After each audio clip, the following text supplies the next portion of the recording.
आकाशवाणी भोपाल से प्रस्तुत है प्रादेशिक समाचार।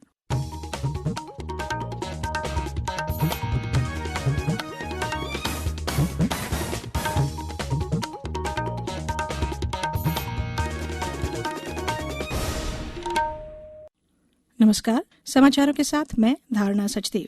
कुछ किसान संगठनों द्वारा नए कृषि कानूनों के विरोध में बुलाए गए भारत बंद के आह्वान का कोई भी असर नहीं देखा जा रहा है। व्यापारिक संगठन confederation of all India traders और all India transporters welfare association ने कहा है कि इस दौरान राष्ट्रीय राजधानी समेत देश भर में बाजार खुले रहेंगे और परिवहन सेवा जारी रहेगी। केंद्रीय सूचना और प्रसारण मंत्री प्रकाश जावड़ेकर ने कृषि कानूनों के खिलाफ आज के भारत बंद का समर्थन करने के लिए विपक्षी दलों की कड़ी आलोचना की है। श्री जावड़ेकर ने कहा कि विपक्षी दल इन कानूनों को लेकर किसानों के बीच भ्रम फैला रहे हैं। नई दिल्ली में संवाददाताओं से बातचीत में उन्होंने कहा कि विपक्ष इस मुद्दे पर राजनीति कर रहा है।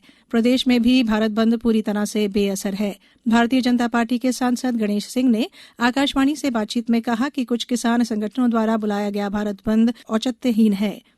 प्रदेश के मुख्यमंत्री शिवराज सिंह चौहान ने नए कृषि सुधार कानूनों पर विपक्ष के विरोधी रवैये की आलोचना करते हुए इसे उनकी दोहरी राजनीति बताया है। आज मंत्रालय में आकाशवाणी समाचार से चर्चा करते हुए श्री चौहान ने कहा कि विपक्षी दल कांग्रेस ने अपने घोषणा पत्र में नए कृषि कानून को लागू करने की बात कही थी। अन्य विपक्षी दलों द्रविड़ मुनेत्र कड़गम डीएमके, आम आदमी पार्टी, तृणमूल कांग्रेस द्वारा कृषि कानूनों के विरोध को उनका दोहरा चरित्र बताते हुए मुख्यमंत्री ने कहा कि ये सभी दल समय समय पर कृषि सुधार कानूनों को लागू करने का समर्थन करते रहे हैं। कॉन्ट्रैक्ट फार्मिंग के विषय पर श्री चौहान ने कहा कि इससे किसानों को अपनी उपज का बेहतर दाम मिल सकेगा। उन्होंने कहा कि मंडियां खत्म नहीं होंगी और किसानों को न्यूनतम समर्थन मूल्य देना जारी रहेगा।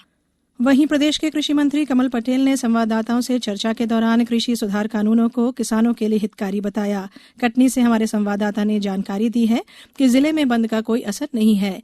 जबलपुर से हमारे संवाददाता ने खबर दी है कि केंद्र सरकार द्वारा लागू किए गए नए किसान बिल के विरोध में चल रहे किसानों के देशव्यापी आंदोलन का असर नहीं दिख रहा है। सुबह 9 बजे से दुकानें अपने तय समय के अनुसार खुली। मंडी में रोज की तरह किसान सब्जी आदि लेकर पहुंचे। प्रदेश की मंडियों में कामकाज चल रहा है और किसान अपनी उपज बेचने जा रहे हैं।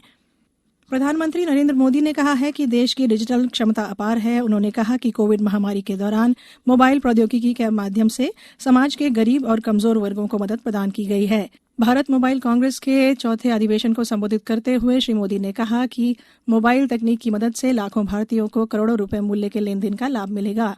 प्रधानमंत्री ने कहा कि भारत के मोबाइल फोन के उत्पादन में बहुत सफलता हासिल की है।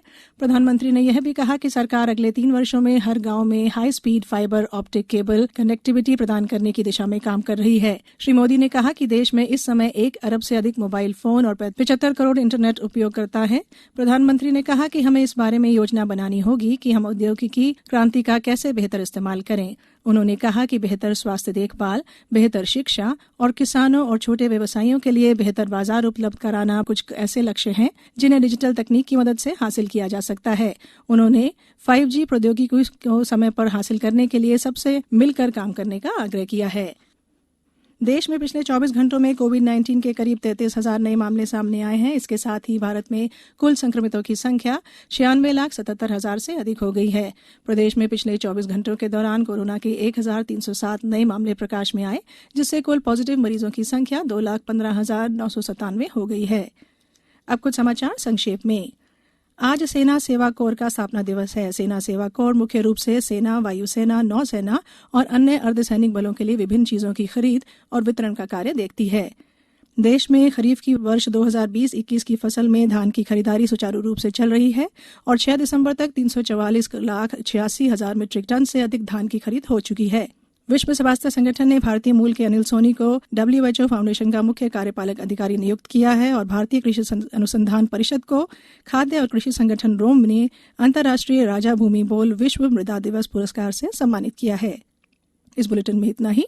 बुलेटिन के अंत में एक अपील, हमेशा ध्यान रखें, मास्क और 2 गज की दूरी, हाथ धोना भी है जरूरी। नमस्कार।